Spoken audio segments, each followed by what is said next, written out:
isu-soo-baxan waa caado dhaqameed sanad walba dadka banaadiriga ugu dabaaldegaan waxaana lagu soo bandhigaa ciyaaraha hidaha ee dhaqanka iyo injiilka cusub la baro taariikhda iyo sooyaalka dadka banaadiriga ay soo mareen.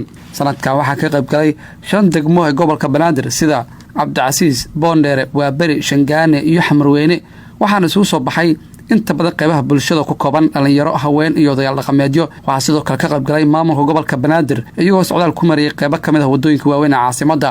kan ma ugu yaraan waxa way 2,000 sano bas 1,500 sano meel kastaana laga sameeyo oo Sacuudiga sameeyo oo Afgoy laga sameeyo daafcada laga sameeyo tan waxa isku kulminaysaa heer Banaadir oo dhan quwadoodii iyo farxadoodii iyo walaaltimadooda isku muujinayna sanad kasta inay meel isku yimaadaan.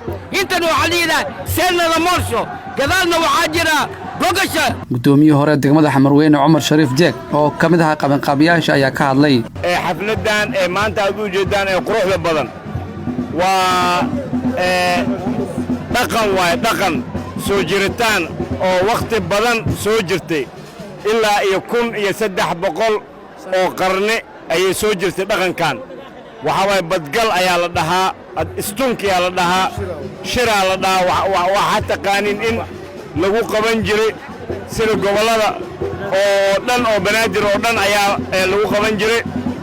maanta sanadka kale dadka waxa dareemaysaa nabadgelyo inay imaaday. gudoomiyaha degmada Xamarweyne Cabdiqaadir Maxamed Cabdiqaadir ayaa sheegay in sanad walba ay isugu yimaadaan banaanbaxan isla markaana uu qayb ka yahay dhaqanka dadka banaadiriga ah. waa caado dhaqameed oo soo jireen ah ab laga soo gaaray oo hore ay u jiri jirtay.